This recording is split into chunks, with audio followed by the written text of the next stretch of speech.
In my previous life, I sacrificed my own body to save the fourth prince, and as a result, became known as the lame princess. The fourth prince once swore, "Yolanda, I will never betray you in this lifetime." But on the day he ascended the throne, he cast me into the cold palace and forced me to drink poison. The Richard family, with this crippled body, is my disgrace. The child in my womb died with me, and my family was accused of treason, leading to the massacre of the entire household. Now, having been reborn, I will never make the same foolish mistakes again. I will return the humiliation from my past life, piece by piece. Yolanda, quickly get off the carriage and come watch the horse race with me. I slowly opened my eyes, the pain from the poison still searing in my throat. A familiar voice reached my ears. Aurora, dressed in red riding attire, lifted the carriage curtain and leaned her head outside. "Didn't Princess Emma die a year ago?" "A horse race?" I subconsciously asked, my gaze quickly sweeping outside the carriage. And asked racetrack, fluttering banners, and guards training horses in the distance. This was clearly the royal racetrack from 3 years ago. Aurora, oblivious to my strange reaction, excitedly said, "The Emperor's brother has been practicing here every day recently. He plans to win first place at the horse racing banquet for the visiting diplomats at the end of the month and bring glory to the great Yan." My heart began to race uncontrollably. It was today, here, at this very spot. The out-of-control horse charged at Gavin, and I foolishly rushed forward to protect him. As a result, I was trampled, my left leg shattered, and I was left with a permanent disability for the rest of my life. Perhaps it had been too long since I last moved so freely, but when I got off the carriage, I stumbled, and a sharp pain shot through my ankle. Ah! The pain snapped me fully awake. Aurora hurried to support me, her face full of concern. "Yolanda, are you okay? Did you sprain your ankle?" I bit my lip, suppressing the pain in my ankle, and shook my head. "No. I'm fine. I just tripped a little." As soon as I finished speaking, I heard the sets of footsteps approaching. I raised my eyes and saw a man in a royal blue riding suit walking ahead. He was tall and handsome, none other than the young Gavin. Beside him was a woman in a white riding suit, her delicate features carrying a hint of flirtation. It was Gavin's cousin, Linda. Gavin quickly walked over, his voice filled with concern. "Richard, Aurora, what's happened?" My hand, hanging by my side, suddenly clenched into a fist, my nails almost digging into my palm.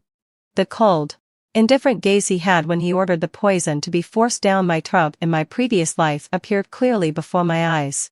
I took a deep breath, suppressing the boiling hatred inside, and tried to keep my voice steady. "Greetings, Your Highness, Fourth Prince." "Linda," Aurora quickly answered. Oh, Your Highness. Just now Yolanda tripped and sprained her ankle when she got off the carriage." Gavin furrowed his brows. "That's a shame. I was hoping Yolanda could come watch the race with me and offer some advice on my riding and archery skills." His eyes still held that sincerity, as if he could see through people's hearts. In my previous life, I was deceived by such a gaze. Meanwhile, Linda, playing with the riding whip in her hand, giggled with her mouth covered. "Isn't Richard the daughter of a prestigious family? How could she be so careless getting off a carriage?" I didn't respond to her but looked at Gavin and Aurora, speaking softly. "I apologize, Your Highness. Fourth Prince, Princess Alma. My ankle is a little uncomfortable, so I'd like to return to the stands to rest for a moment." Aurora's face showed some disappointment. "All right. I'll escort you there." I interrupted her, shaking my head. "No need, Aurora. I'll go on my own." Aurora wanted to say something, but Linda pulled on her sleeve. "Princess, let's not delay His Highness's training. Since Richard isn't feeling well, let her rest on her own." The two left first, but Gavin stayed behind, his gaze fixed on me. "Yolanda, please don't take offense. Linda is younger, and sometimes speaks without thinking. You, being Richard's daughter, are always gracious, so you'll surely forgive her." I smirked coldly inside. Linda was only 9 months younger than me, Yet in my previous life, Gavin always used young and blunt as excuses for Linda's actions. No matter what she did. I looked up at him, keeping my tone even. Your Highness. What is this supposed to mean? I'm not angry. Gavin's smile faded a little. And he added. Yolanda. Are you still upset about what happened at the Lantern Festival? Linda didn't mean to break your lantern. The scene from the Lantern Festival immediately flashed in my mind. In order to prepare a gift for Gavin, I had stayed up for half a month to make a lantern painted with the Yan Dynasty returns and embroidered with a safety charm, but when I gathered the courage to present it to him, Linda bumped into me, and the lantern fell to the ground, getting crushed beyond recognition. At that time, Gavin had simply said, Linda didn't mean it. Yolanda, you should be more understanding. Looking back now, it was clear that it wasn't an accident, it was intentional. And from the very beginning, Gavin had always favored Linda. I slightly bent my knee in a curtsy. I have long forgotten about that incident. My ankle hurts too much to stay any longer. So I must excuse myself. Gavin stared at me for a long while, as though thinking I was throwing a tantrum. He finally smiled. All right. Then. Go rest. I hobbled to the furthest corner of the stands, found a place to sit down, and took off my shoes. My ankle was already swollen to the size of an egg, with bruising spreading across the skin. Although the pain was excruciating, a wave of relief washed over me. At least this time, I didn't repeat my mistakes. I didn't sacrifice my left leg for Gavin. Yolanda, what are you doing here alone? I've been looking for you everywhere. A soft voice reached my ears. And when I looked up, my eyes instantly filled with tears. It was my sister-in-law, Margaret. In my previous life, she had come to the racetrack with me. And when I was crippled saving Gavin, she blamed herself, thinking it was her fault for not taking better care of me. She fell into a deep sadness. And the child she was carrying had also been lost due to her emotional distress. Sister-in-law. I choked on my words, pointing at my swollen ankle. It's swollen. As soon as I spoke, tears began to pour down uncontrollably. Margaret quickly knelt beside me, gently examining my ankle, her face filled with concern. How did it swell like this? Come. Let's find the court physician to bandage it. Don't let it become a long-term issue. Don't be sad. It's not like you won't be able to watch the fourth prince race again. You'll have plenty of chances. She thought I was upset because I couldn't accompany Gavin. But only I knew the truth. I was crying for the luck of being reborn. For the joy of seeing my living sister-in-law once more. I nodded, letting her support me as we went to find a physician who quickly wrapped my ankle. Then we returned to the stands. At this moment, Gavin rode a black horse onto the track, with Linda following closely on a white one. The two rode side by side. And from a distance, they indeed looked like a perfect pair, drawing quiet admiration from those in the stands. I gave a casual glance, then shifted my focus back to my perfectly intact left leg. No grotesque scars, no stiff muscles, and I could even curl my toes flexibly. The long-forgotten, complete control over my body filled me with such warmth that my eyes instantly stung with unshed tears. Someone. Quick. Someone. Someone. Stop that horse. Shouts from the palace staff pierced through the noise of the racetrack. Sure enough, the mad horse charged directly toward Gavin. The attendants rushed forward to help, but they were immediately frightened by the horse's wild kicks, retreating in panic. In the span of just a few breaths, the wild horse had reached behind Gavin. The gasps from the crowd grew louder, and the horse's hooves were almost upon Gavin's stirrups. Gavin clearly panicked, trying to tighten the reins to avoid the collision. But the mad horse was too fast, and he could only manage to shift his body before being violently struck by the horse, flung from the saddle, and crashed heavily onto the sand and stone-covered racetrack. Crack! The sound rang clear in my ears, identical to the sound of my left leg bone breaking in my previous life. From the corner of my eye, I saw Gavin lying on the ground, his left leg twisted in a bizarre angle. Linda's face turned pale, and she stumbled to kneel beside him, her voice trembling with tears. Cousin! Cousin! Are you all right? Physician! Someone! Fetch the physician! Beside me, Margaret. equally startled by the sudden turn of events. Instinctively pressed my face against her shoulder. Her voice quivering. Yolanda. Don't look. Please. Don't look. I buried my face in her shoulder. Terrified someone might see the smile playing on my lips. Gavin. This time. Let the suffering of a lamed leg be yours to endure. In my past life. It was after this racing accident that the competition for the throne came to the forefront. At that time. The emperor had 4 sons. The eldest, Prince Arthur, was born to the late empress. The eldest by birthright and by status. The second son, Prince Leo, was consumed by indulgence and had no interest in competing for the throne. The third son, Prince Ethan, was weak and sickly from a young age, constantly relying on medicine, and rarely attended court. Only the fourth son, Prince Gavin, had a mother, Vanessa, who was the emperor's most beloved consort and known for her virtue, secretly gaining the support of many courtiers. And I became the sacrifice in that racing accident, to pacify the generals who held military power and to demonstrate his benevolence. The emperor issued an imperial decree to marry me to Gavin. On the day of the wedding, the title of the lame princess consort spread throughout the capital overnight, but no one expected that this seemingly accidental racing incident would become the trigger to topple the crown prince. Just 2 months later, a cursed wooden doll was found in the residence of the first prince, with the birth dates of the emperor and fourth prince clearly marked on it. Soon after, a group of courtiers petitioned, accusing the racing incident of being a plot orchestrated by the first prince to eliminate the fourth. The emperor was furious, and the first prince was deposed and confined to the ancestral hall for life. Meanwhile, Gavin, using his victim status, and with Vanessa's support in the harem, was smoothly declared heir to the throne. In no time, the mad horse was shot dead with arrows. Less than half an incense's time later, the bright yellow imperial carriage arrived at the racetrack. The emperor's face was so dark it could have dripped water, followed by the first, second, and even the rarely seen third prince at the rear.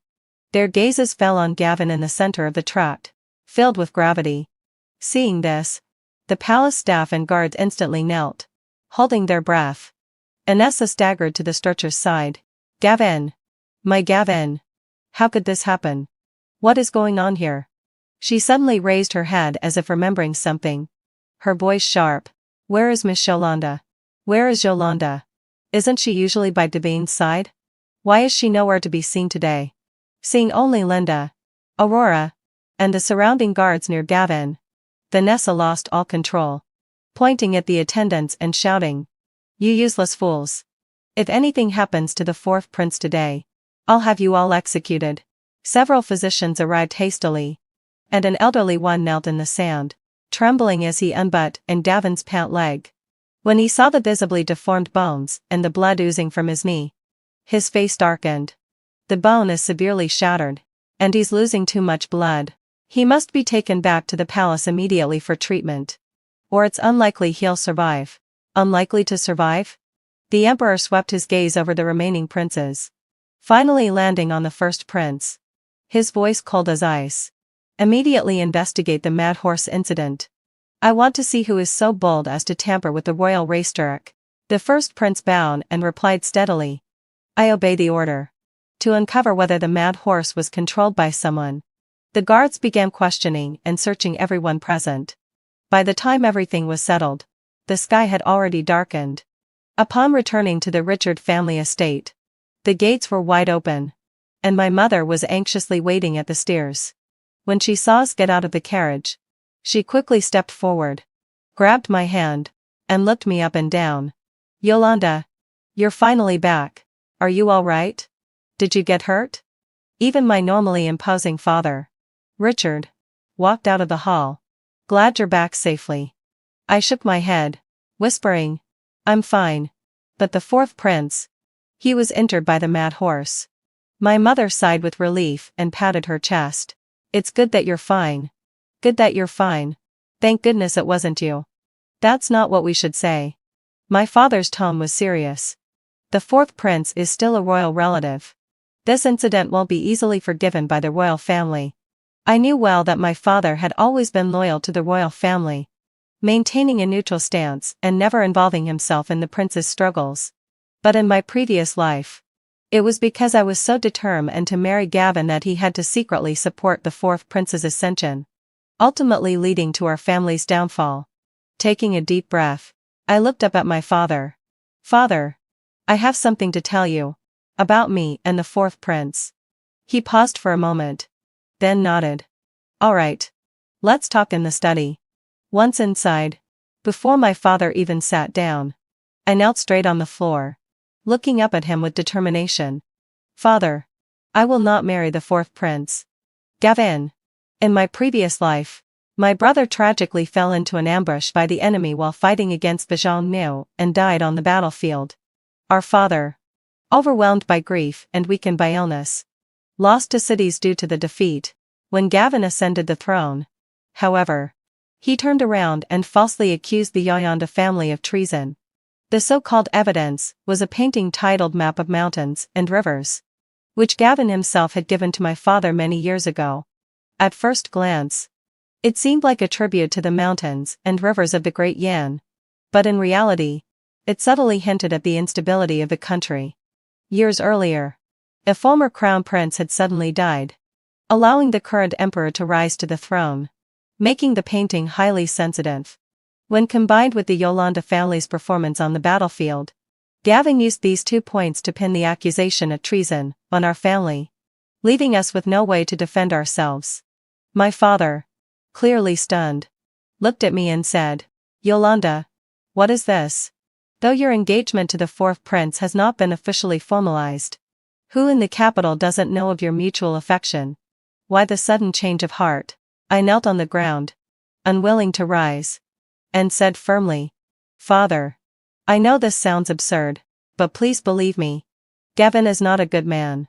If I marry him, not only will I harm myself, but I will bring ruin to the entire Yolanda family. My father stared at me in silence for a long while. He knew me well enough to understand that I was never one to cause trouble without reason.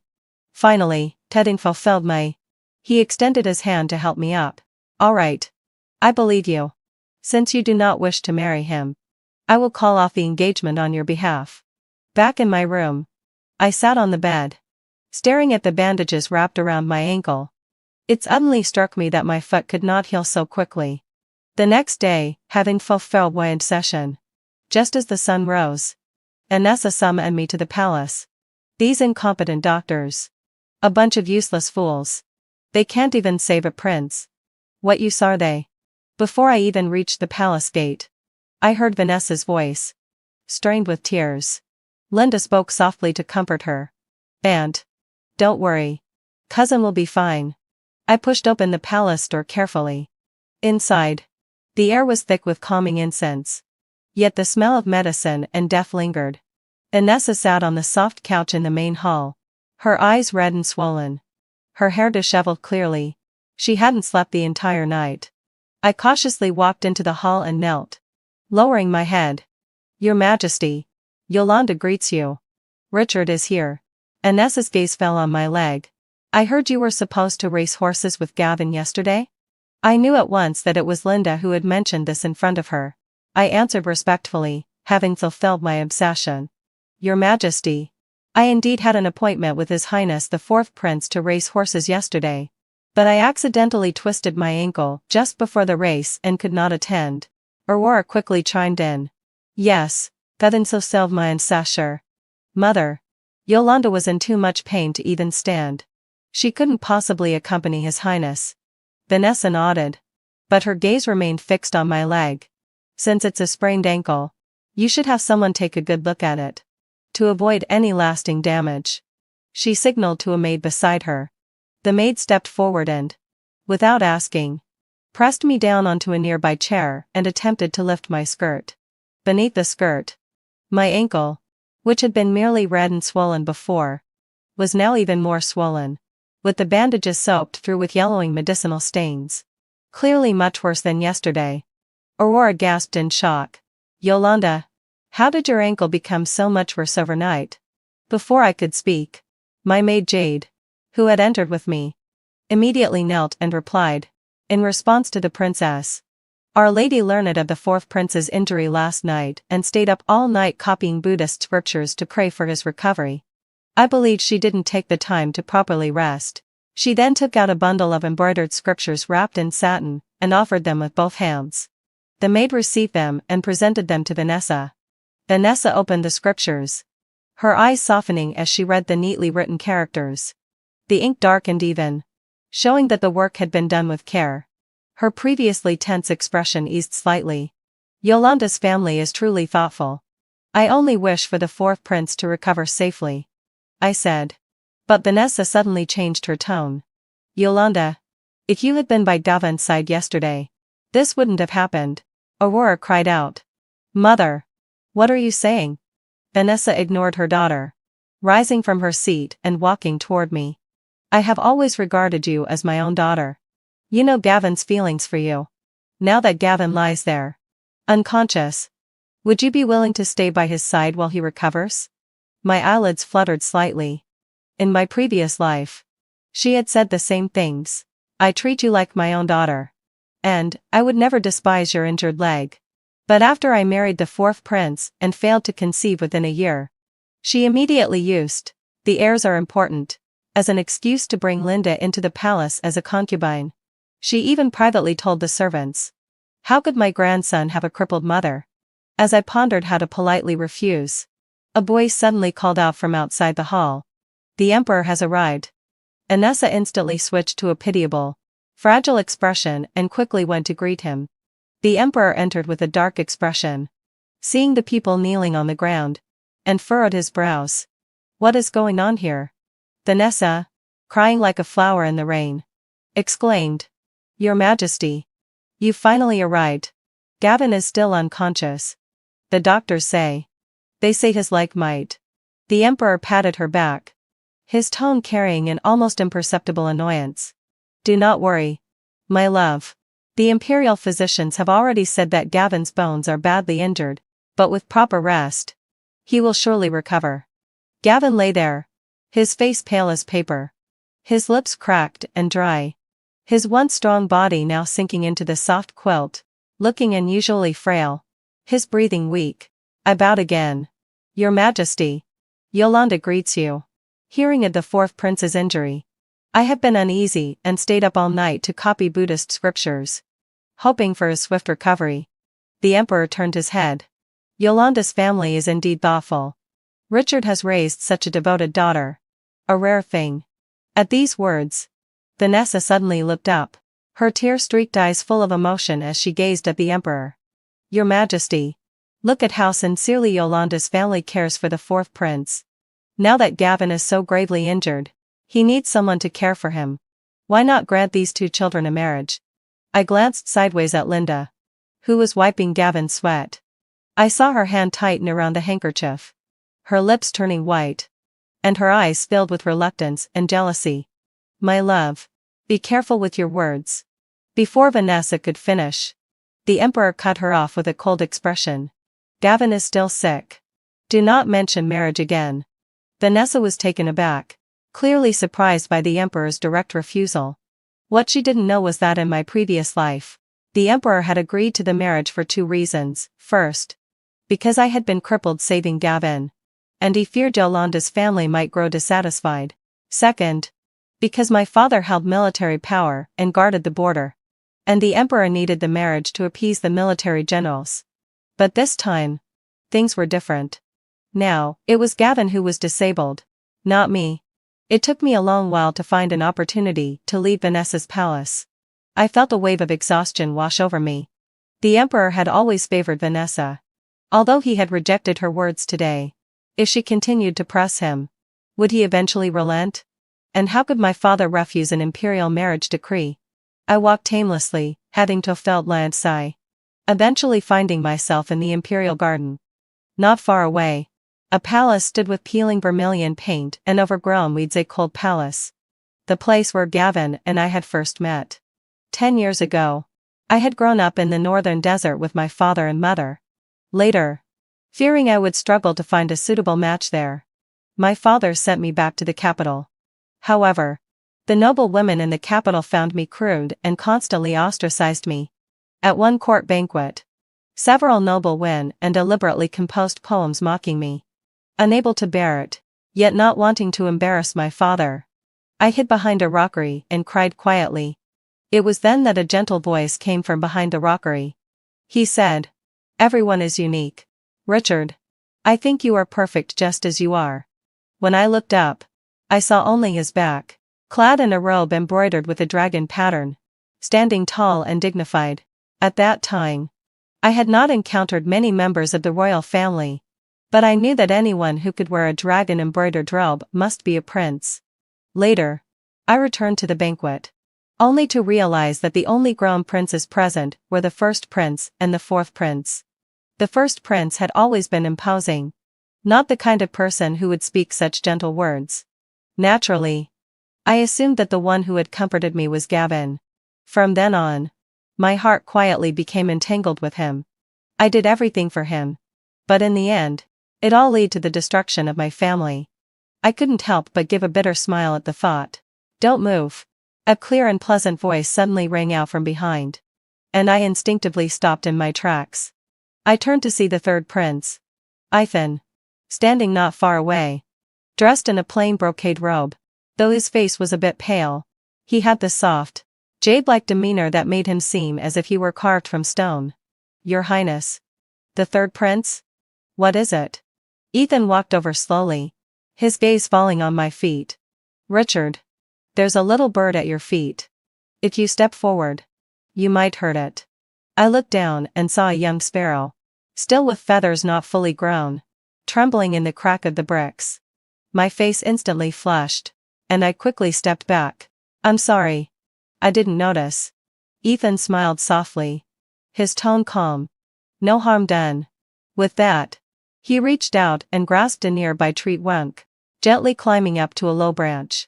The bird's nest was perched at the fork of the tree, likely knocked down by the wind. He carefully picked up the baby sparrow and placed it back in the nest, his movements as gentle as though handling a precious treasure.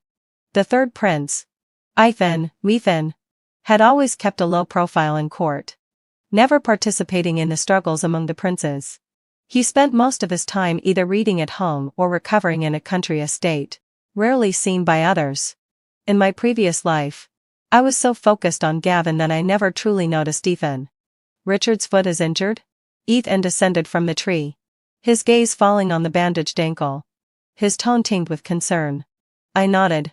"I twisted my ankle at the racetrack yesterday." "Thank you for your concern, Your Highness." He took a small white porcelain bottle from his sleeve and handed it to me.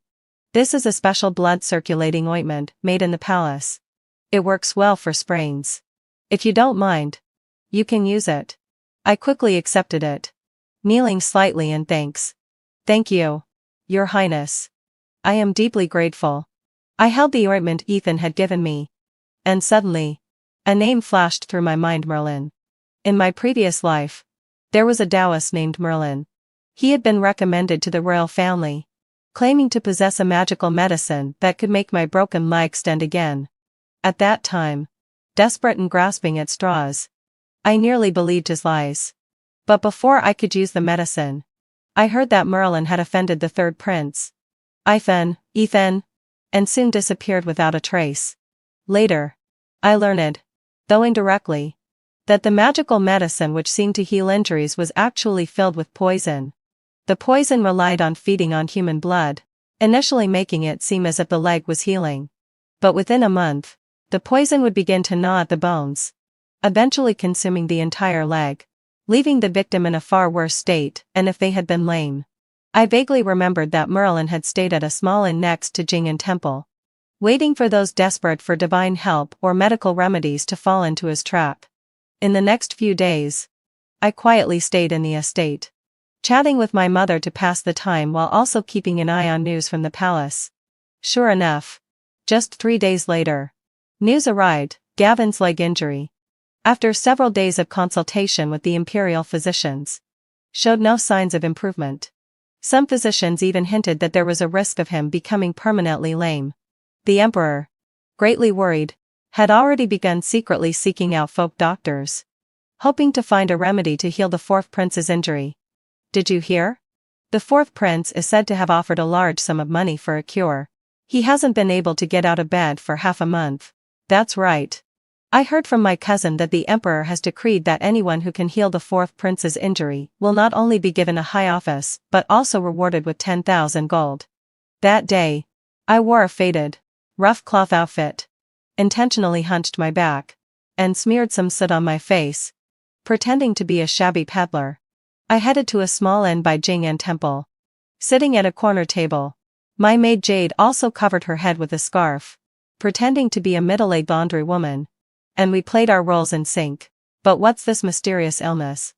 I heard that the fourth prince's manor is heavily guarded, so the swindlers are being caught. That's why they're seeking a real master. But I have a relative working as a cook in the fourth prince's manor. And she says. Sure enough. A man wearing a faded Taoist robe and a casual wooden hairpin in his hair was eavesdropping on us. When he heard 10,000 gold, his eyes gradually glinted with greed. Jade and I exchanged a few more inconsequential words, pretended to finish our meal, and settled the bill before heading out. Once outside, according to our pre-arranged plan, Jade left, and I intentionally slowed my pace.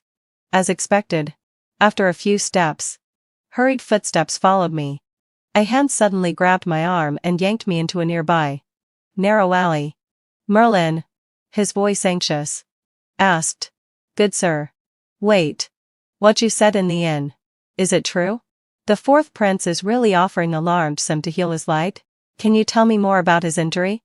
I forcefully wrenched my arm away and took a step back. What are you talking about? I don't understand. I was just talking nonsense. Don't come after me. Merlin immediately lowered his voice. Good sir. To be honest, I have a secret remedy for bone injuries. If I can heal the fourth prince, you'll get your share of the reward. After it's done, I'll give you 500 tiles of silver. How about it? 500 tiles? I furrowed my brows and deliberately displayed an expression of disbelief. You a Taoist priest. Look so shabby. Are you trying to fool me?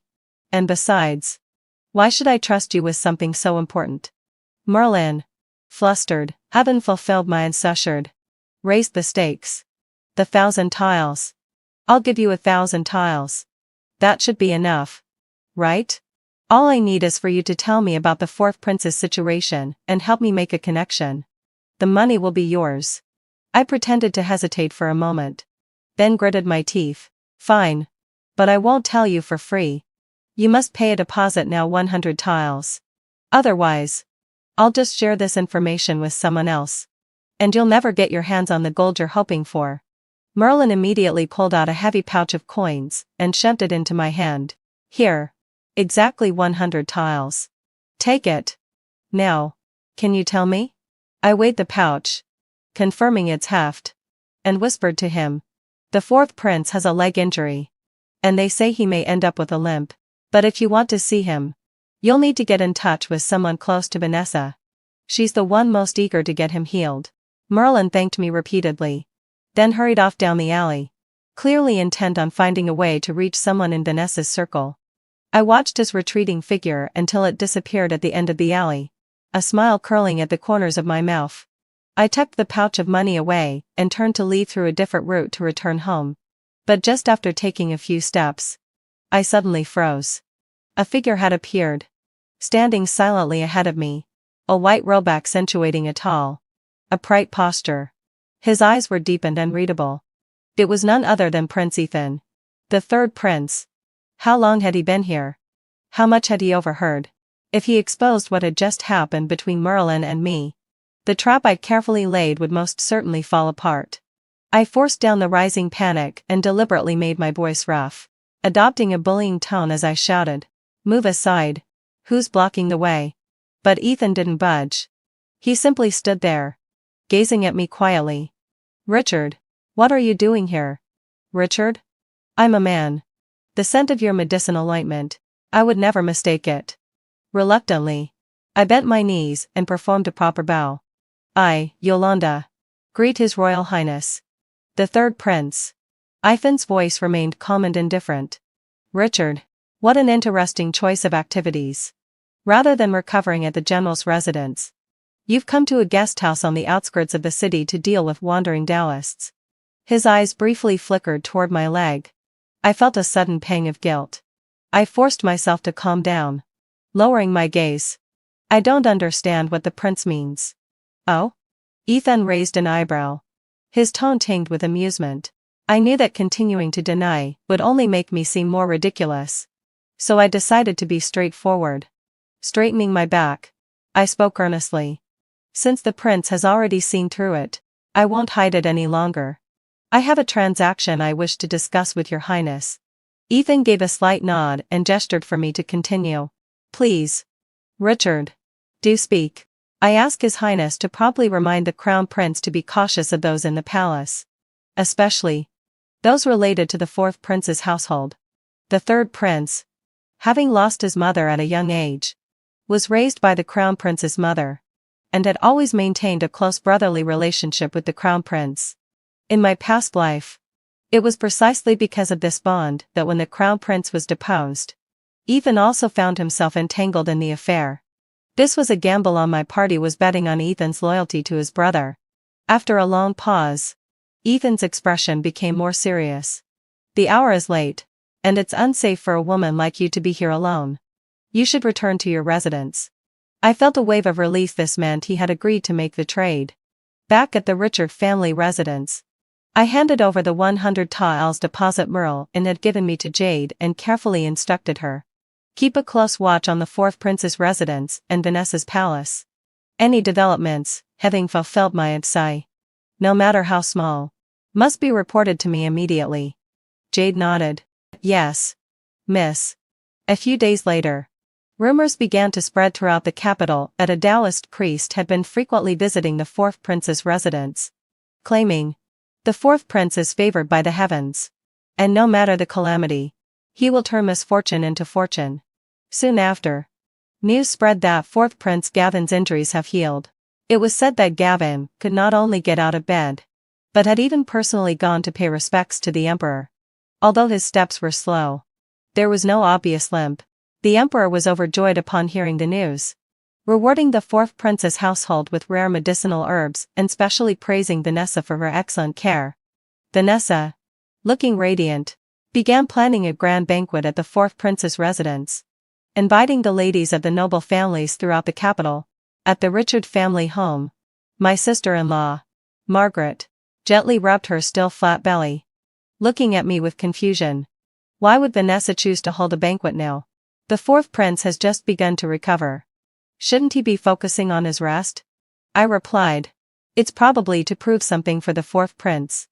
Vanessa, with her love for appearances and her urgency to solidify Gavin's position as a prince, would naturally want to host a banquet to let the capital's nobility see that Gavin had recovered, silencing any doubts.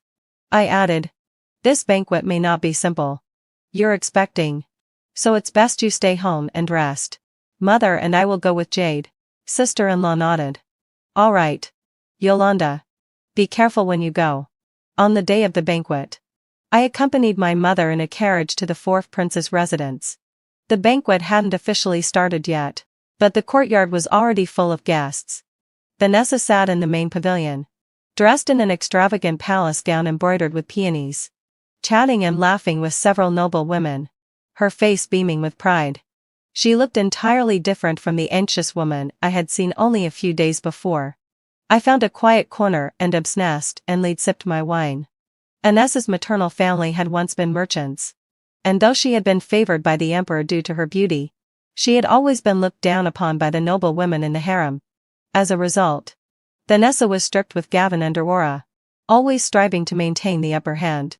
Both of them had never dared to go against her. Even though Gavin liked Linda, he had never dared to directly ask Vanessa for her approval. Because Vanessa had already chosen a wife and concubines with noble family backgrounds for Gavin, Linda could only ever hope to be a secondary concubine. In my previous life, Gavin's obsession with winning the race at the banquet had been an attempt to earn the emperor's favor through this achievement, hoping that the emperor would offer a marriage proposal and at least bring Linda into the household as a concubine. So as I was deep in thought, a maid appeared before me, curtsying. Richard, my princess requests your presence. I raised my eyes to see it was Peach, Aurora's personal maid. Aurora often invited me to play, so Peach was a familiar face. Without giving it much thought, I stood up and smiled. Thank you, Miss Peach, for leading the way. Following Peach. At first, I didn't feel anything unusual, but as we continued deeper into the palace, I began to feel something was wrong. If Aurora had truly asked for me, why would she lead me to such a secluded area? What unsettled me even more was that, at some point, my body had started to feel out of my control. My heart was racing, and my mind grew hazy. The drink I had earlier, something was off about it. I stopped in my tracks and steadied myself. Miss Peach, where exactly is the princess? This doesn't seem like a place to entertain guests. Peach didn't look back. Don't worry, Richard. The princess is just ahead in the warm chamber. She said she has something private to discuss with you. Something wasn't right, far too wrong. I fought to suppress the frenzy rising within me and tried to turn around. But my body felt as heavy as lead, as if I couldn't even lift my arms. Seeing me like this, Peach stepped forward and practically dragged me into the room. The heat inside me grew unbearable, and the world before my eyes began to blur. I secretly drew the silver hairpin from my head and pressed it into my palm with force. Peach laid me down in a warm chamber and swiftly left, locking the door behind her. The room was thick with incense, the scent mixing with the effect of the drug, making my dizziness worse. I forced myself to sit up, and as I did, I saw Linda standing in the center of the room, holding a light pink sheer gown. Her gaze was complex as she looked at me. Yolanda, just accept it. Linda approached and reached to unbutton my clothes. I swiftly turned my body to avoid her, the silver hairpin instantly pressing to her throat. Linda, let me go. Otherwise, today, I swear, even if it ruins my reputation, I will kill you. The cold touch of the hairpin made Linda freeze in place. Fear flashed in her eyes before it shifted to one of grievance and unwillingness. Do you think I want to do this? The man I love. And yet I must send him to your bed. But my aunt said if I don't do as she says, she'll send me back to the countryside, never to step foot in the capital again. I glared at her with contempt. That has nothing to do with me. Even if you succeed in scheming today, tomorrow I'll go to the emperor and tell him that you framed the daughter of a court official. Let's see who will protect your powerless, backgroundless self. Or the Yolanda family. Linda trembled, clearly frightened. She stared at me for a long time, then finally clenched her teeth. Fine, let out a low sigh. I'll let you go. But you must help me. My heart shifted, and I immediately nodded. Deal. Linda quickly laid down on a nearby couch. I knocked over the teacup on the table, deliberately creating a scene. I then pressed a few red marks onto her neck and blew out the candle on the table. The room immediately fell into darkness. I groped my way to the window, cracked it open, and jumped outside. As I hid behind a pillar outside, I saw Gavin, supported by his attendants, walking toward the warm chamber. Before long, I could hear suggestive sighs and moans from inside. I dared not linger any longer. I quietly made my way through the garden, eventually finding a place to hide behind a rockery, breathing heavily to calm the effects of the drug in my system. Richard, seems like every time I meet you, it's in such a disheveled state. A clear and soothing voice suddenly came from above. I looked up in shock to see Ethan standing beside the rockery. Flustered, I quickly covered my mouth. Your Highness. The third prince. You jest. I never expected to meet you in such a state each time. Ethan nimbly jumped down from the stone platform, his movement slight, showing no signs of weakness. He glanced at my flushed cheeks and the wound on my palm, his brows furrowing slightly. This isn't a place for conversation. Come with me. Ethan led me quietly out of the fourth prince's residence, and we arrived at a private courtyard. He then instructed a maid to bring a clean dress and had someone fetch warm water and medicinal ointment. Change into this, and I'll wait outside. Once I had changed and bandaged my hand, Ethan came back inside. He looked at me seriously. I may not know why you led Merlin to the fourth prince's residence, but I know you must have a reason. I had people follow him in secret. We uncovered something. My heart tightened. and I immediately asked, "What did you find, Your Highness?"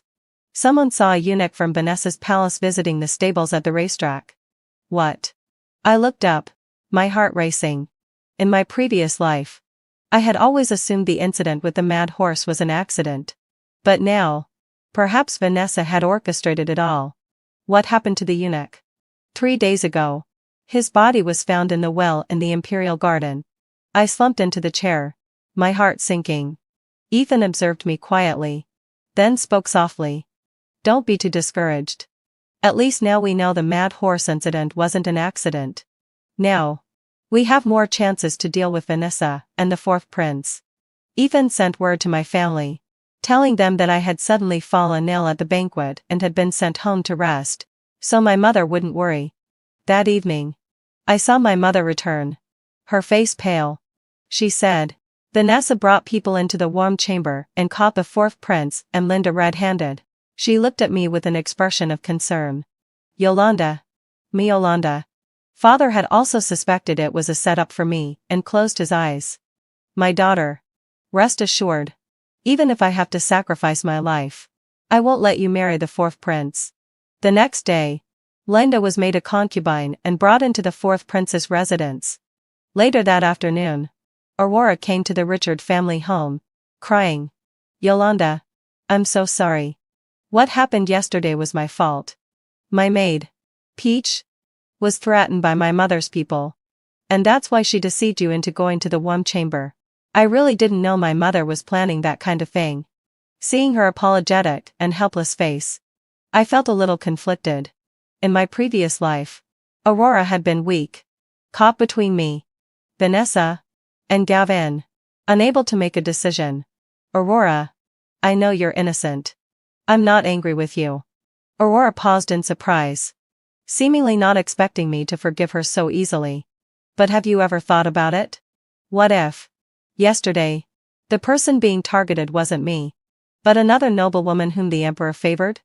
Do you think the fourth prince's residence would remain unharmed?"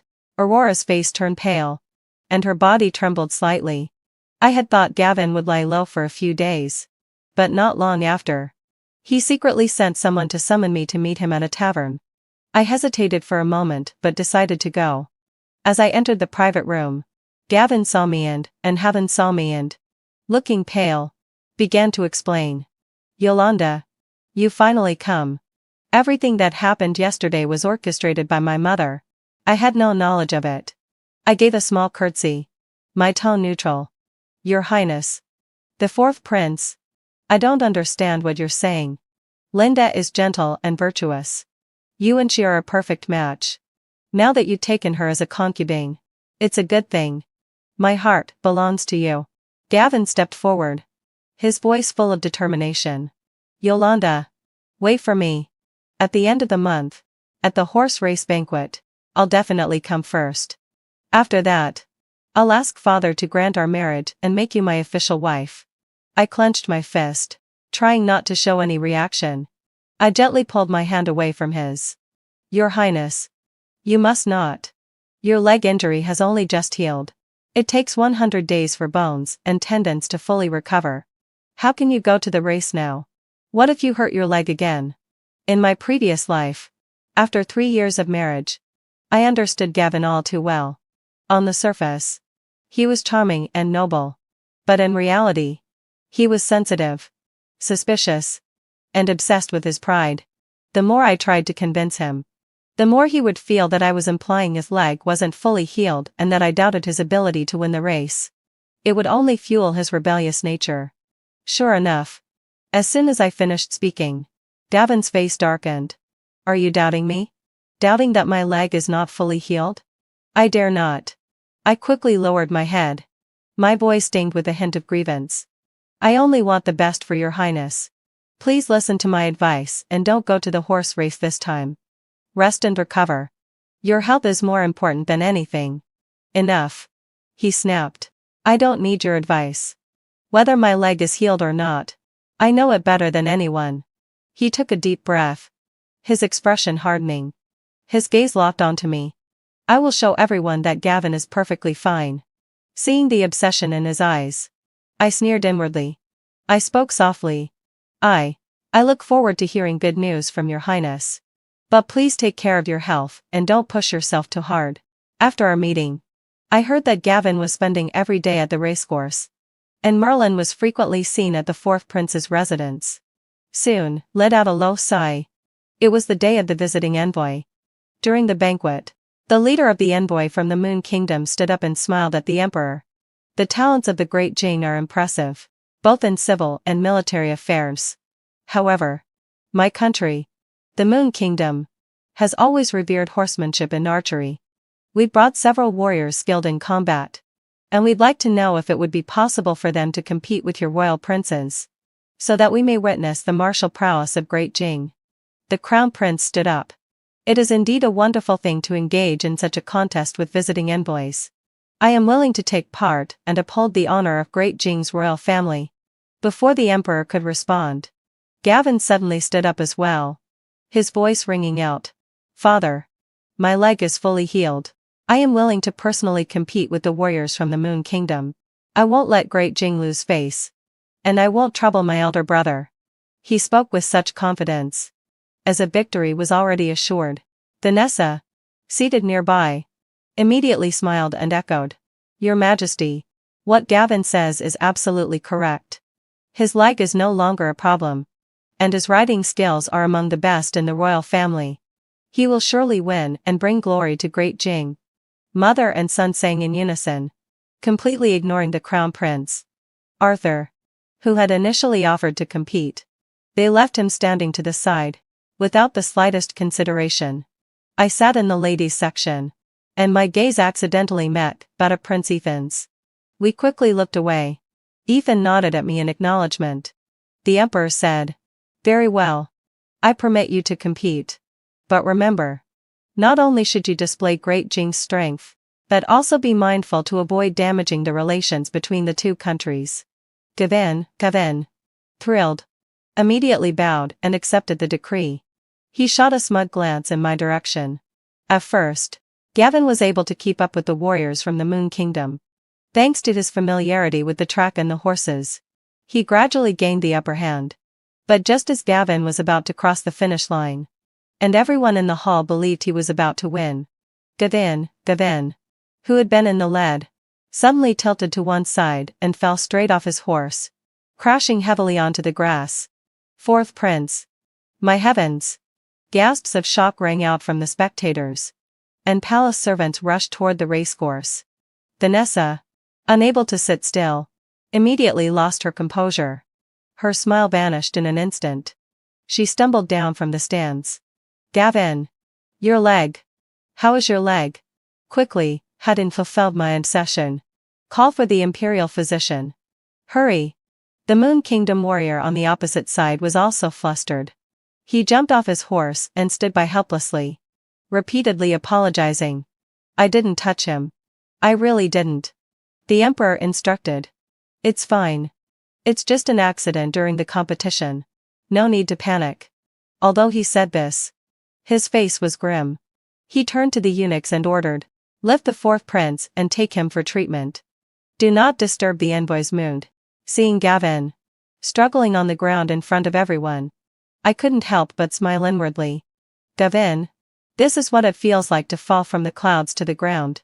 Fortunately, having fulfilled the accident did not affect the subsequent competition. The crown prince, Arthur, calmly remounted his horse and resumed the contest with the Moon Kingdom's warrior. He ultimately won the match in a steady and controlled manner. The leader of the Moon Kingdom envoy spoke with admiration. Your Royal Highness, the Crown Prince's horsemanship is superb, and his demeanor is composed. Truly, Gavin fulfilled lion session. He exemplifies the qualities of a future ruler of Great Jing. We are deeply impressed. That night, the Imperial Hospital was lit up throughout the night as the Imperial physicians worked tirelessly on Gavin's leg injury. Without rest, the next morning, news spread throughout the palace. The fourth prince, Gavin, let out a low sigh, had suffered a severe injury and needed to remain in bed for a long period, unable to appear in public for the time being.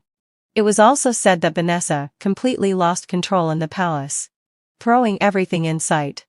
In the palace, Vanessa, her hair disheveled, screamed hysterically. My son's leg. How could it be empty? How could it just be skin and bone? Your Majesty. This must be witchcraft. Someone is trying to harm Gavin. It must be the Crown Prince. It has to be him. She no longer resembled the composed, noble woman she had been. The Emperor's face was pale with anger. He shook off her hand, his tone filled with irritation. Enough. What good does it do to say these things now?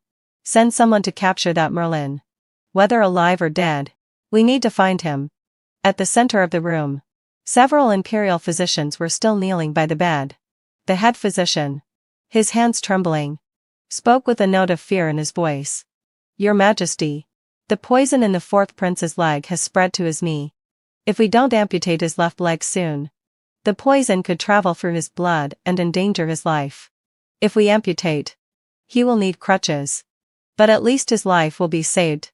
Please, Your Majesty, make a decision. Not possible. Vanessa lunged at the bed. Your Majesty, if my son loses a leg, how will people look at him? He's your most beloved son. Gavin lay on the bed, his face as pale as paper, his eyes tightly shut. The Emperor stood by the bed, gritting his teeth. Do it. If we cannot save his leg, we must at least save his life. Vanessa collapsed to the floor, silent tears streaming down her face as she muttered, It's over. Everything is over. With that amputation, Gavin's chance at the throne was gone forever. The news of the fourth Prince Gavin's broken leg could not be kept a secret for long. Even the servants in my household knew that the once glorious and heir-apparent fourth prince had become a crippled invalid. The political winds in the court also gradually began to shift toward the first prince, Arthur. Vanessa was in a panic, her mouth full of sores from the stress. She sent people to guard Gavin, fearing he might do something drastic, while also kneeling at the palace silently, crying and begging the Emperor to investigate the curse. The Emperor, already troubled by the chaos at the diplomatic banquet, could not escape Vanessa's relentless petitions, and had no choice but to issue an order for an investigation. One day, I heard that the officials from the Ministry of Justice had discovered a small wooden figurine with needles stuck into it, along with Gavin's birth details written on it, in the first prince's study. Upon hearing this, Vanessa stormed into the Emperor's presence, disheveled, crying uncontrollably. Your Majesty, it's the first prince. He used witchcraft to harm Gavin. First, he caused Gavin to break his leg, and now he intends to use this witchcraft to take his life. You must seek justice for Gavin. The Emperor, already wary of witchcraft, was furious upon hearing this. He immediately ordered the first prince to be confined to his residence and for the Ministry of Justice to conduct a thorough investigation. Just when everyone thought the first prince would be unable to escape this calamity, the situation took a dramatic turn the next day. The first prince, still insisting on his innocence, wrote a letter of blood, which he sent to the Emperor, requesting a reinvestigation of the wooden figurine found in his study. Prince Ethan, the third prince, also interceded on behalf of the first prince in the court, using the opportunity to bring up the incident with the mad horse at the racetrack, as well as the eunuch's death by drowning, subtly suggesting that both events might be linked to Vanessa. The Ministry of Justice quickly began interrogating the guard who had searched the first prince's study. Unable to endure the torture, the guard confessed that he had been instructed by a chief eunuch from Vanessa's palace. Vanessa, who had vehemently sworn before the Emperor that it was a frame-up, was caught off guard. At this moment, Princess Aurora appeared before the Emperor, presenting another small wooden figurine. To everyone's shock, it bore the Emperor's birth details.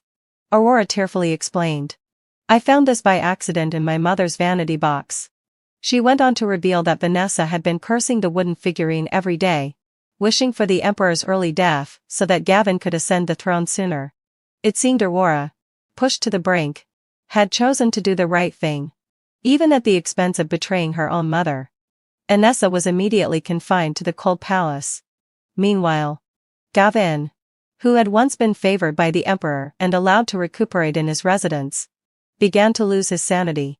Whether it was the shock from his broken leg or the lingering poison from the witchcraft, once he regained consciousness, he was completely deranged. He woke up shouting. I am the emperor. You must kneel before me. My queen is from the Richard family. And Linda is my Vanessa. How dare you disrespect me? How did I end up like this? It should have been the Richard family with the broken leg, not me. It should be her. His insane ramblings quickly reached the emperor's ears. Who, both shocked and enraged, immediately ordered a search of Gavin's residence. During the search, they found a dragon robe hidden in a secret compartment. Rebellion. He has truly rebelled. The emperor, enraged, smashed the porcelain vase on his desk and immediately issued an imperial decree. Gavin's title as fourth prince was revoked. He was demoted to a commoner. And he would be imprisoned in the Ministry of Rights for life. Overnight, the so-called witchcraft disaster was transformed into an act of rebellion by the fourth prince. The capital was filled with anxiety. And the court was rife with tension. At this moment of widespread fear, my father, General Richard, suddenly knelt before the emperor during the morning assembly. Your Majesty, I wish to return this painting and humbly request permission to resign from my post and return to my homeland. To prove the innocence of the Yolanda family. We have never had any intention of colluding with the fourth prince. He held a scroll high in his hands. It was the landscape scroll. The emperor stared at the painting and then at my father, kneeling before him. For a long while. Now, the only reliable military commander in the court was my father, who held the military power and had always been loyal. The emperor spoke. Richard, I know your loyalty well. And I have never doubted you. He then swept his gaze over the court. The Yolanda family has been loyal for generations. Whoever dares to speak ill of them, I will not spare. When I heard about my father's actions in the court, I rushed into his arms as soon as he returned home. The tragic fate of the Yolanda family in my previous life, coupled with the constant fear and cautious maneuvering in this life, finally found a sense of resolution in this moment. My father stiffened in his embrace. Uncomfortable. Silly child, why are you crying? The emperor's heirs had always been few. Even though Gavin has been banished to the Ministry of Rights, there's no guarantee that he won't soften his heart in the future. My actions are not only a show of loyalty, but also a way to eliminate any possibility of Gavin rising again. I cannot let him drag the Yolanda family down further. Father. But I'm afraid. There's something else. I heard that when Gavin fell from his horse, the horse's hooves didn't just injure his leg, they kicked him in the lower body as well. Now, he is no longer a man. I was shaken to the core. This was perhaps divine retribution for Gavin. Father. I want to go to the Ministry of Rights to see him. Very well. Let's put your mind at rest. The sky over the Ministry of Rights was a grim gray. And the air was thick with the smell of mildew. Gavin sat in a rough prison uniform. His hair messy and hanging over his shoulders. His left pant leg, now empty, fluttered in the wind. A far cry from the former, princely grandeur he once had. He sat in a wheelchair, mumbling to himself. I am the emperor. Those ministers are traitors. I must return. I will take back the throne. I stood there, not moving closer, merely watching him coldly. A strange satisfaction spread through my chest. I spoke slowly. Gavin. You are not the emperor. And you will never be the emperor. Now. You are simply a stripped title. A commoner. Confined to the Ministry of Rights for life. He suddenly looked up, his murky eyes glaring at me, as if he wanted to tear me apart with his gaze. It's you. It must be you. What did you do? My leg. My throne. You destroyed it all. I smirked. Guess. At those words, Gavin's body began to tremble violently. And he toppled from his wheelchair. No, I am the emperor. I am the emperor. He lay on the ground, like a beaten dog, crying and shouting in agony. His image a pitiful sight. Linda stood silently to the side, saying nothing. It was said that when Gavin was deposed, Linda had been deeply affected and became mentally unstable. I had planned to leave immediately. But then I thought of something. Turning to her, I said, Linda, the child in your womb is now Gavin's only heir. Once the new empress ends the throne, there will be a general amnesty. At that point, both you and your son might have a slim chance of survival. However, if Gavin continues to speak recklessly, There's no telling when the people in the Ministry of Rights might see you as a hindrance. And then you and your son might join Vanessa in the grave. Linda's body stiffened slightly. That night, news came from the Ministry of Rights. He then had suffered a stroke, unable to speak, and was now bedridden, requiring constant assistance for even the most basic needs. Perhaps it was the lingering frustration over Vanessa's matter, or perhaps the constant burden of state affairs. But the emperor's health declined earlier and more rapidly than in the previous life. During one of the court assemblies, he unexpectedly coughed up blood in front of everyone. And soon after, he became bedridden. Despite the imperial physicians' tireless efforts day and night, they were unable to halt the worsening of his condition. A month later, the emperor issued a deathbed edict, passing the throne to the crown prince, Arthur. Before the new emperor ascended the throne, he called for me to enter the palace. Arthur, dressed in the bright yellow robes of the emperor, already bore the dignified air of royalty, though there was still a hint of gentleness in his demeanor. Richard, I appreciate your covert assistance in the Vanessa matter, and I also remember your contributions at the northern border. Whatever reward you wish for, speak it now. I will not treat you unfairly. I looked toward Ethan, who stood beside the new emperor.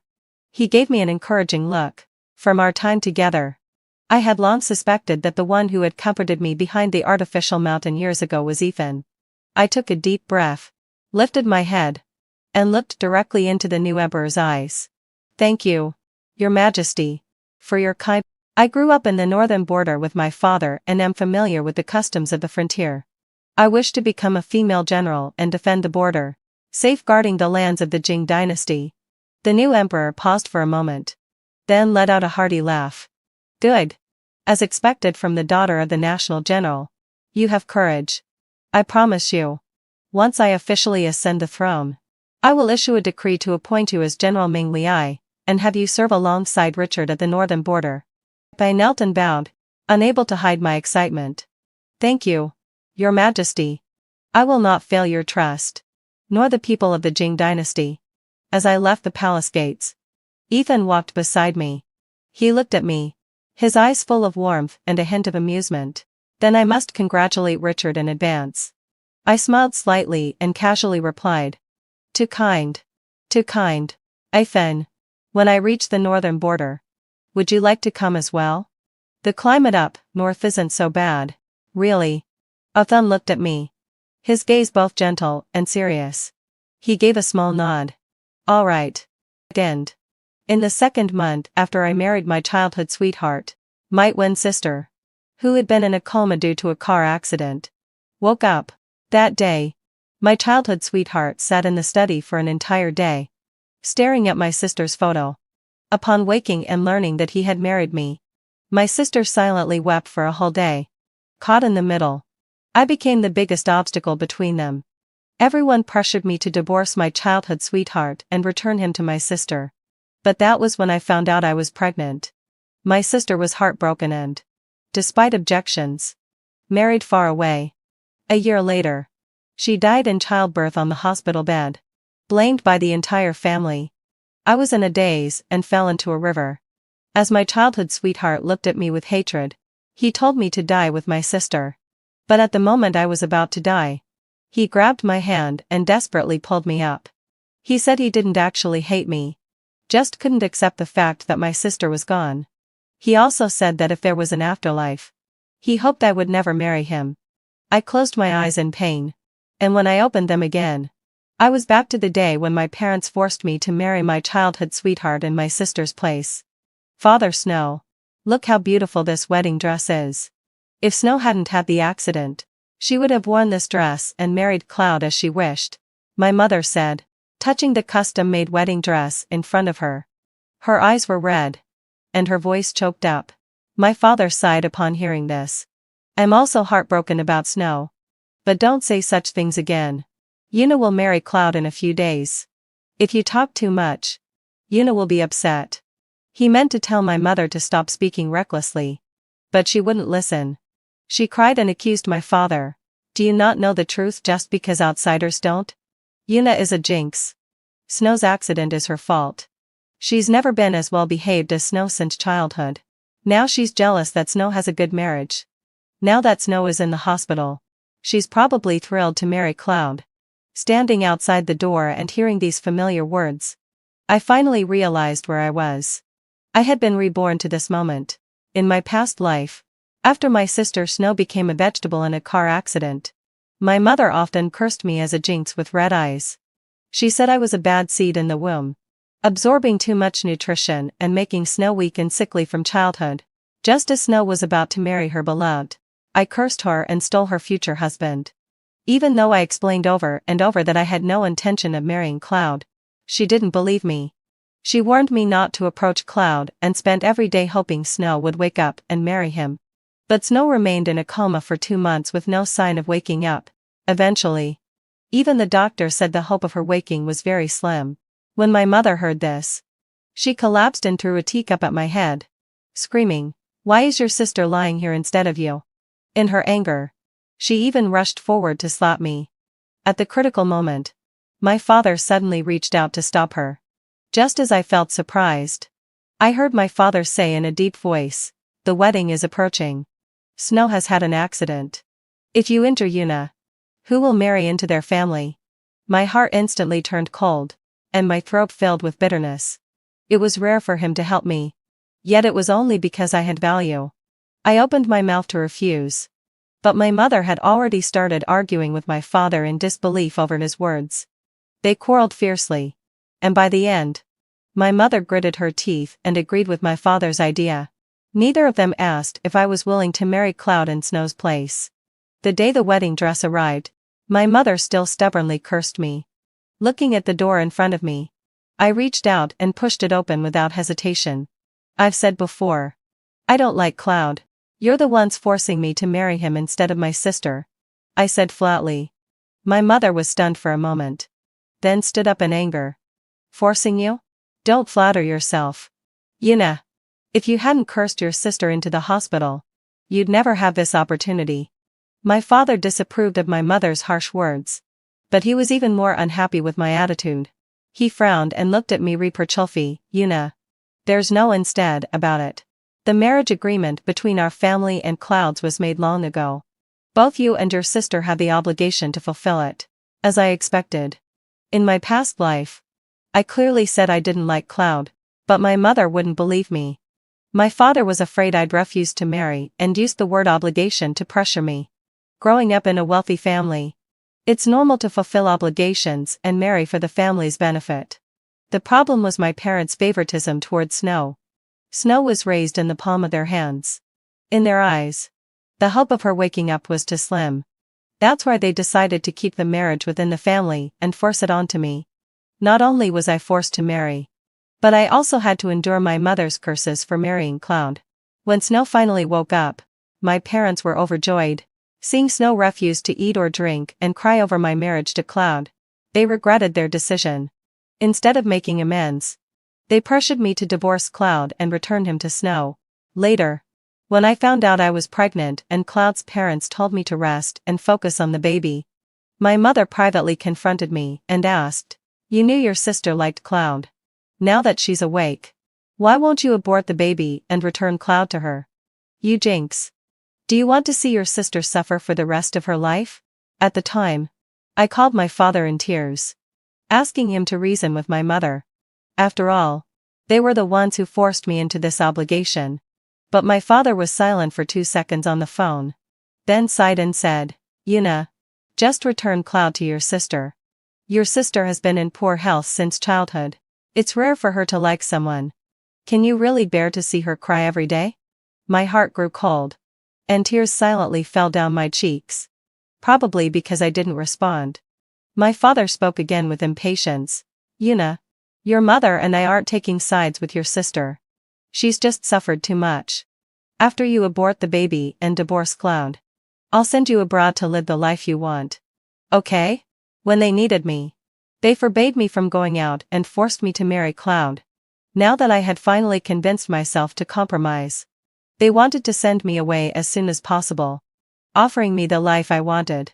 When I was a child, whenever my parents favored Snow, they would say she had a hard life and I should let her have her way. I thought it meant sharing some of my happiness with Snow, but it turned out I had to give up everything. I finally realized my parents had no love for me at all. Coming back to reality, I kept my expression calm and firmly refused this time. No matter how my sister is now, Cloud is my brother-in-law in name. I won't marry him. My mother scoffed in disbelief. Pretending to be high and mighty, I suddenly smiled at her. Believe it or not, I absolutely won't marry him. Even if they locked me at home, I wouldn't compromise this time. My mother still didn't believe me. But my father saw my seriousness. His brows furrowed instantly. He slammed his hand on the table and said in a deep voice, "Nonsense. This marriage was decided by the older generation. As a young lady of the Snow family, how can you refuse to marry as arranged?" He looked imposing, and I used to fear his strict fatherly demeanor. But after seeing how biased he was, I was no longer afraid. Meeting his gaze, I showed no panic and said word by word, "Impossible." My mother had never seen me speak like this. She was stunned for a moment, then mocked, "You say you won't marry, but you'll probably throw yourself at Cloud when he arrives." My father interrupted her sharply, "Shut up." After speaking, he stared at me intently. A few seconds later, he said, "Yuna, your mother only said a few words. As a daughter, must you hold on to every little thing? Regarding marriage, you can't speak recklessly no matter how angry you are." Before I could respond, he called out, "Someone, take the second young lady upstairs to freshen up. The second son-in-law will be here soon." I was dragged upstairs by the nanny before I could resist. When Cloud arrived, I was pulled down to the living room. When Cloud saw me, he was first dazed, then frowned in disgust. I felt nothing and sat down on the sofa across from him.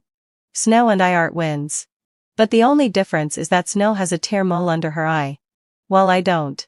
Cloud placed the prenuptial agreement in front of me and said coldly, "Here's the prenuptial agreement. Sign it if there's no problem." I sat on the sofa and didn't reach for it because I still remembered the agreement's terms. After marrying him as Snow's substitute, I couldn't prevent him from visiting Snow long term, and we had to sleep in separate rooms after I got pregnant. In my past life, my father controlled the clothing store I worked so hard to open. He even kept me locked at home until the wedding for fear I'd back out. In despair, I signed the agreement. After marriage, Cloud and I were polite but distant, living a bland life. Until Snow woke up. That day, Cloud sat in the study with Snow's photo for hours, then got drunk at night and choked me. "Yuna, eding fulfilled my obsession. You knew I was supposed to be your brother-in-law, but I was forced by my family to marry you. Why did you agree to this marriage?"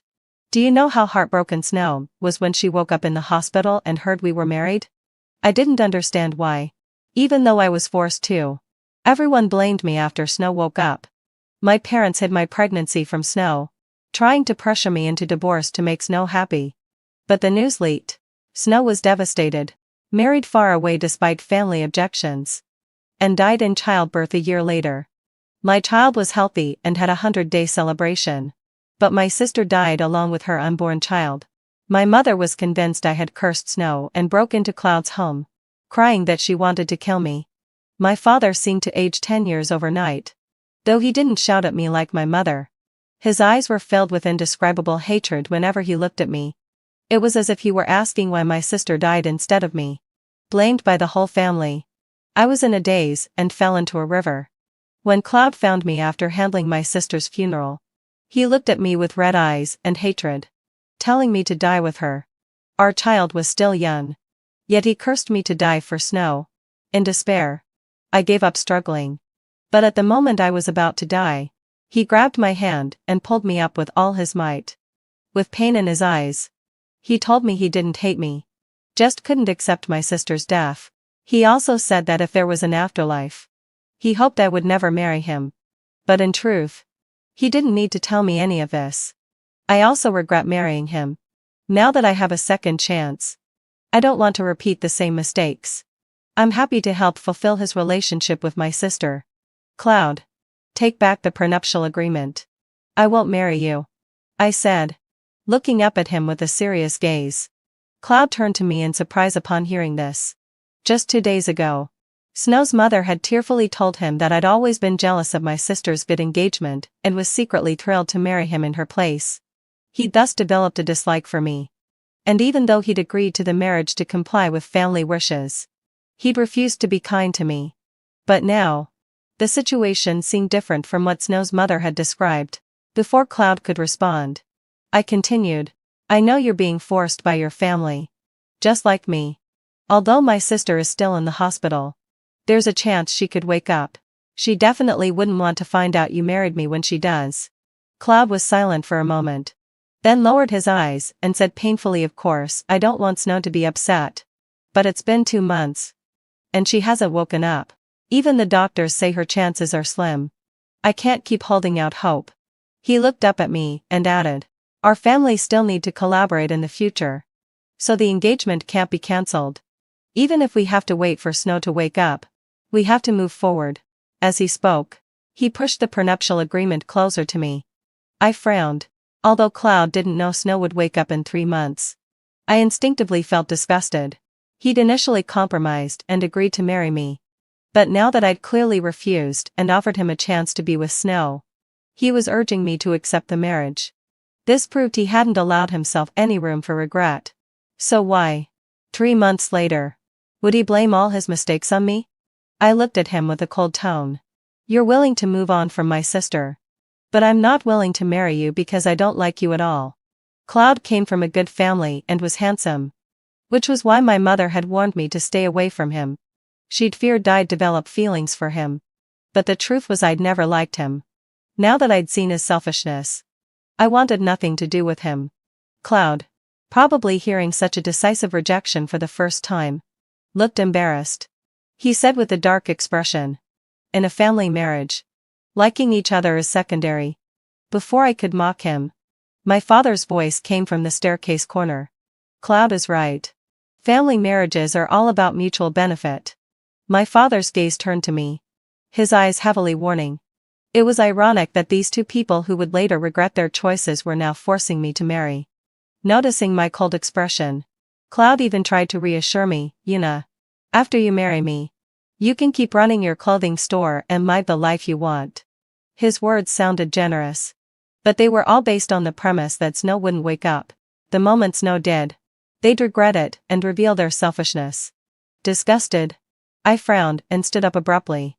My sister has only been in a coma for 2 months. And you're already so eager to marry me. It seems your love for her is nothing special. My sarcastic tone was meant to provoke Cloud into breaking off the engagement. Cloud was indeed provoked. His face paled instantly, and pain filled his eyes. But he quickly composed himself and said guiltily, I do feel sorry for Snow. But this is necessary to preserve our family's cooperation. What a convenient, necessary. After Snow woke up, he'd pretend to regret, claiming to love her desperately and even accusing me of agreeing to the marriage. But now, despite multiple chances to reject me, he insisted on marrying me. There was no such thing as having no regrets while avoiding blame. Anger welled up in me. And I snapped. Then deal with your necessity, alone. I believe my sister will wake up. I tore the prenuptial agreement on the table and threw it into the trash. Then ignored my father's warning and stormed upstairs. Yuna, come back here. If you keep being this willful, you can forget about running that clothing store. My father shouted, threatening me as I walked away. At the mention of the store, I paused for a moment but kept moving. Since childhood, my parents had favored Snow and never paid attention to me. Starved of love at home, I poured all my energy into my dream. The clothing store, which I'd worked hard to open and grow, was my most prized possession.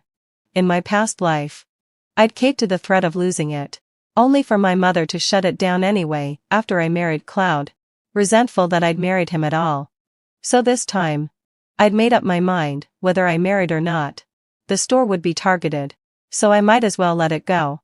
If I could open it once, I could do it again. I wasn't about to sacrifice my life for a shop. Before closing my door, I heard my father apologizing to Cloud. Don't blame Yuna. Cloud, everyone knows you were close to Snow. She's just worried about the gossip if she marries you. My wife and I will talk to her. Don't worry. Cloud was silent for a moment. then said, "Uncle, once Yuna marries me, she'll be the legitimate Mrs. Cloud. And I'll never let her suffer. You have my word." He added, "I'll go check on Snow at the hospital and continue preparing for the wedding. Please talk to Yuna and your wife about this." Unable to bear the hypocrisy, having fulfilled my adsi, I slammed the door and locked it. When my mother came home and her dad refused Cloud to his face, she banged on my door. Furious. "Yuna, you little brat. Open this door now. You embarrassed our family in front of Cloud. Go to the Cloud family at once and tell them you'll marry him. Do you hear me?" I sat on the bed packing my documents and retorted, "You have a short memory. You warned me not to covet my future brother-in-law. And now you're rushing me to marry him. What's the matter? Afraid Cloud will fall for someone else while my sister is in a coma. So you want me, her own sister, to reserve his wife's spot?" My mother banged harder. "What nonsense are you spouting?" I knew she thought exactly that. In my past life, after Snow died, I'd heard my mother cry to my father. I knew Yuna was selfish. I never should have agreed to let her marry Cloud. She trapped him with a pregnancy and drove my Snow to death. In her grief, she'd revealed the truth. My father had wanted the family alliance, while my mother had seen me as a placeholder for her beloved daughter. As long as Snow might wake up, Cloud couldn't love anyone else. If Snow stayed comatose, he'd pine for her forever. If she woke up, I'd be forced to divorce and give up my place. In short, they'd used my life to secure Snow's claim on Cloud. I laughed bitterly and called out, "My mistake, then. Don't test me anymore. I won't marry Cloud ever." When my mother realized I was serious, her voice trembled. "How can you not marry him? What about the family cooperation?" I ignored her, opened the window, and tossed out a knotted bed sheet. "Let them deal with the store and Snow in the hospital." I slung my bag over my shoulder, climbed down the sheet, and landed on the grass just as the butler shouted, "Master." Second young master was in a car accident on his way home. He's in the hospital now. I froze. A car accident? In my past life, this had never happened.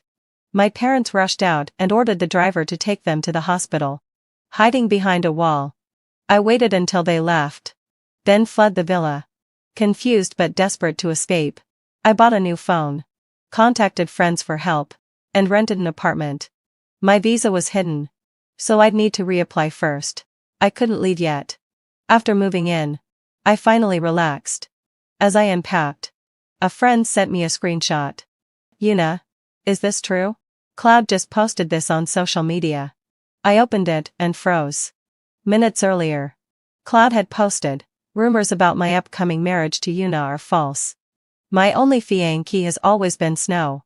I'll wait for her to wake up and propose."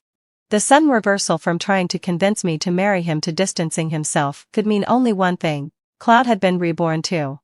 In our past life, he'd regretted not being with Snow. So now he was severing ties with me to declare his devotion. Looking at the screenshot, I smiled.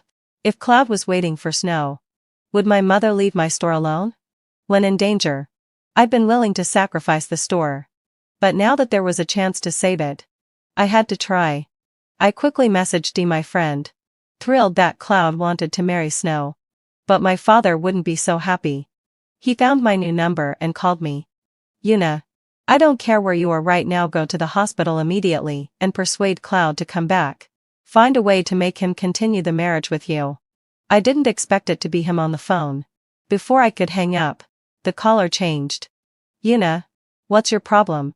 It's a good thing Cloud wants to stay by Snow's side. Why are you forcing him to be with that jinx?" The two of them started arguing over the phone. It turned out that after waking up from his illness, Cloud had gone straight to Snow's hospital room, standing by her bed with red eyes.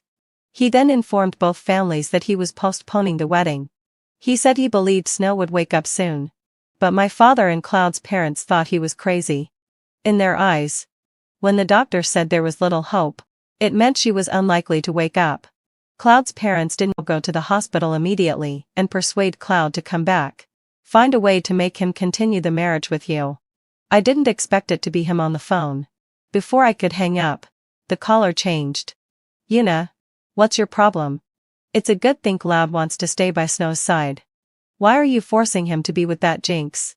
The two of them started arguing over the phone.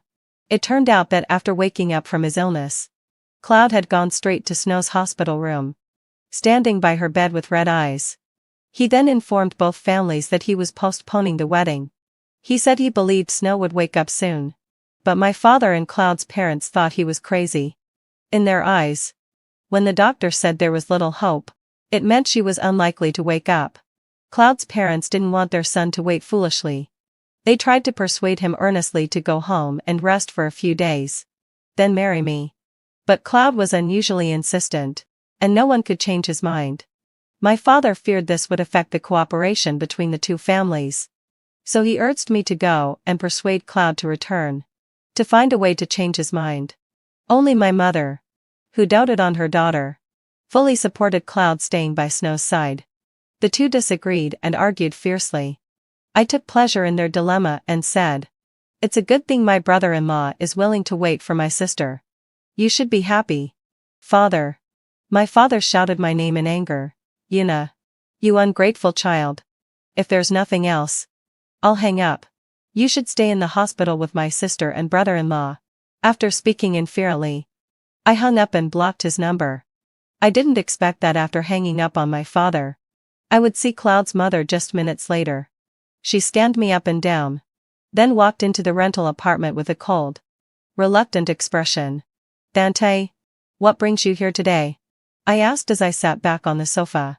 Cloud's mother looked at me with dissatisfaction. "Yuna, it's not that I want to criticize you, that you're about to marry into the Cloud family. Cloud will be your husband. In a marriage, both partners rise and fall together. Today he's acting recklessly. Are you just going to stand by and let him?" I was used to Cloud's mother's attitude. Although our families had a good relationship, our development in recent years couldn't compare to the Cloud family's. As the gap widened, she grew increasingly condescending toward us. I smiled calmly and said, "Auntie, I think you're mistaken. Cloud is my future brother-in-law. I'm still waiting for my sister to wake up and marry him." Cloud's mother's face instantly changed. She blurted out, "That sickly Snow from the start. I never approved of her." Only after speaking did she realize it was inappropriate, her expression turning ugly. I sighed helplessly. "That can't be helped. Cloud and my sister are in love. Even if you, as the mother-in-law, are unhappy, I can't break them up." My clear refusal to be with Cloud made his mother's face even darker. She had never expected this attitude from me, and her expression was menacing as she stood to leave. "Fine. I misjudged you today. This was a waste of time." She stormed out in anger. I followed to the door and shut it as soon as she left. Through the door, I heard her unable to hold back her anger and curse. "What an ungrateful wretch. No manners at all. She doesn't deserve my son." I shrugged infuriately. My mother thought marrying into the Cloud family would make Snow happy. But she never considered that with Cloud's mother believing no one was good enough for her son, Snow would never have a good life there. Shaking my head, I pushed these thoughts aside and continued working, knowing Snow would wake up soon. Cloud stayed in the hospital with her all the time, showing utmost dedication. Cloud's mother repeatedly urged him to give up, and finally, in a fit of pique, threatened to cut off mother's son ties if he didn't listen. But Cloud still didn't change his mind. He only said, "Mom, I had a near-death experience and have thought this through. I will never compromise again." Cloud's mother was so angry she was hospitalized that day. When she woke up and saw Cloud still unyielding, she smashed everything in the hospital room that she could. Even my father, anxious and annoyed, tried to persuade Cloud in person but to no avail. The more they pressured him, the stronger his resolve to make it up to Snow became. In the blink of an eye, Cloud had stayed in the hospital for over a month. Just as both families were discussing kidnapping him to force a wedding, Snow woke up. Her timing was perfect. My father, who had previously aligned with Cloud's parents, immediately shifted his loyalty to his beloved eldest daughter. Cloud's mother disapproved of her son marrying a sickly girl. But when reporters caught wind of the story and praised Cloud's devotion, canceling the wedding would have negative repercussions. She could only reluctantly agree. When I heard the news that their wedding would be held soon, I finally relaxed. This time, when my mother messaged me to go to the hospital, I didn't refuse. I took a taxi there and saw Cloud outside the hospital room door, peeling fruit for Snow with a doting look in his eyes. The room was quiet until Snow noticed me first. She waved me over. Yuna, you're here, come in. Cloud's hand paused noticeably while peeling the fruit. Then he continued without looking up, although he quickly regained his composure. Snow noticed. A flash of displeasure crossed her eyes. Though she still smiled at me, hostility lingered beneath. I wasn't surprised. As twins, outsiders assumed we had a close relationship, but the opposite was true. Snow resented her poor health and believed my mother's claims that I cursed her, growing increasingly hateful toward me. I had tried to explain and mend our relationship, only to be accused of pushing her after she intentionally fell. Every time I was grounded by our parents, she would smirk in satisfaction. After enough of this, I knew we would never have the sisterly bond other families did. I heard Mom and Dad tried to force you to marry Cloud recently? She asked with a smile, as if casually curious. I knew she cared deeply and replied, that happened. But both my brother-in-law and I refused. At my use of brother-in-law, the hostility in Snow's eyes diminished significantly, though Cloud frowned as if uncomfortable. He said nothing, but when I left the room, he followed me out. Yuna, I know. You were also forced back then. I'm sorry. His tone was apologetic, but I found it hypocritical. To get what he wanted, he had ignored my refusal and joined my father in pressuring me to marry him. Now that he regretted it, he pretended to finally understand my grievances. It was truly disgusting. I turned to look at him, my tone distant. No need to apologize. Everything is back to normal now. I wish you and my sister a long, happy marriage. I thought he would be delighted, but he looked at me with complicated eyes and only murmured after a long silence. I instinctively disliked his ambiguous gaze and left as soon as he responded. After resting in the hospital for a while, Snow was discharged. Within days, our parents hurried to arrange a wedding with the Cloud family. Watching Snow happily marry Cloud, my mother wept with joy and stopped targeting me. Taking this opportunity, I partnered with friends to open a clothing store in another city, ensuring my father could no longer threaten me through it. I also moved away, distancing myself from both families. I thought it was all over and I would have nothing more to do with them. But one night, I received a call from Snow, her voice filled with hatred. She demanded, Yuna, you slut, what spell did you put on Cloud? He calls your name in his sleep. You made me sickly since childhood, and now you want to steal my man? Her words grew more vicious. Frowning, I cursed crazy and hung up. As for Snow's claim that Cloud called my name, I figured she must have misheard. In my past life, during our year of marriage, Cloud often stared at Snow's photos and called her name in his sleep. Selfish as he was, now that he had finally married the woman he longed for, how could he start having feelings for someone else after just a few months? Thinking this, I saw Cloud downstairs the next day. He smiled when he saw me. Long time no see, won't you invite me up? I looked at him calmly, still vividly recalling the last life when he choked me and cursed. I didn't think we were on terms to chat casually. Sensing my distance, a flicker of hurt crossed Cloud's eyes. I was wrong about the past, but we grew up together. Can't we at least talk somewhere? He smiled bitterly, then let out a low sigh, recalling Snow's call last night. I frowned, realizing something was off. Cloud, you regretted not being with my sister before. Now that you've married her as you wished, do you regret it again? The word again carried heavy sarcasm. Cloud paled, looking at me with regret. Yuna, I thought I loved Snow deeply, but after marriage, I realized I don't love her as much as I thought. Cloud trailed off. In his past life with Yuna, he didn't come home often, but whenever he did, the house was tidy and warm. He hadn't appreciated it then. Reborn and married to Snow, he assumed their home would be the same, but it was nothing like that. Snow had been in poor health since childhood, always carrying a faint medicinal scent. Cloud thought he was accustomed to that smell. But when it filled his home every day, he realized he wasn't. He tried to fully adapt, but just as he did, new problems arose. Due to Snow's frail health, they often had to sleep in separate rooms for her well-being. When Cloud's mother discovered this, she berated Snow as a useless invalid, and Snow cried out for Cloud to take her side. The household descended into chaos, with frequent arguments.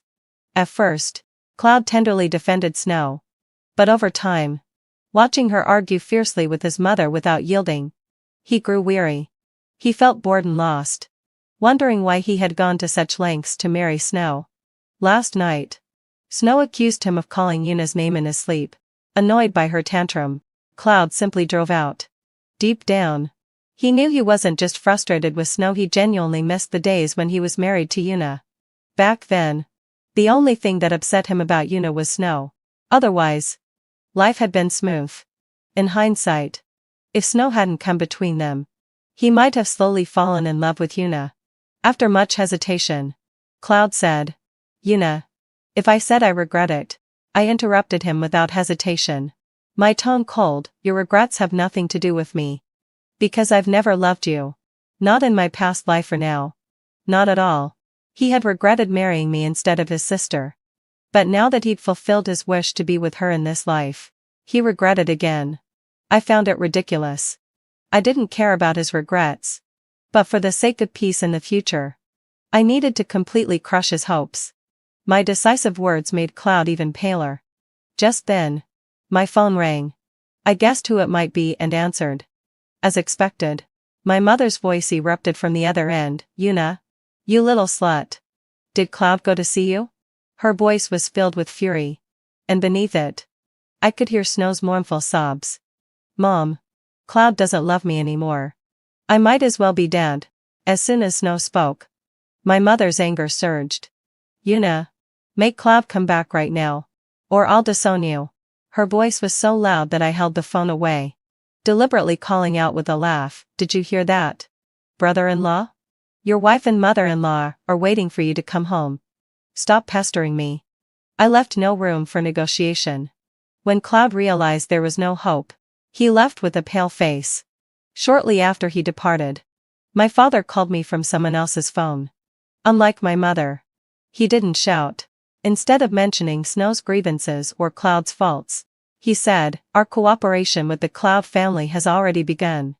Your sister's marriage to Cloud must not fail. I'll give you a sum of money, go far away, and don't let Cloud find you again." Snow's father, "Look how beautiful this wedding dress is." If Snow hadn't had that accident, she would have worn it to marry Cloud as she wished. But when it came to his daughter and corporate interests, he didn't hesitate to choose the latter.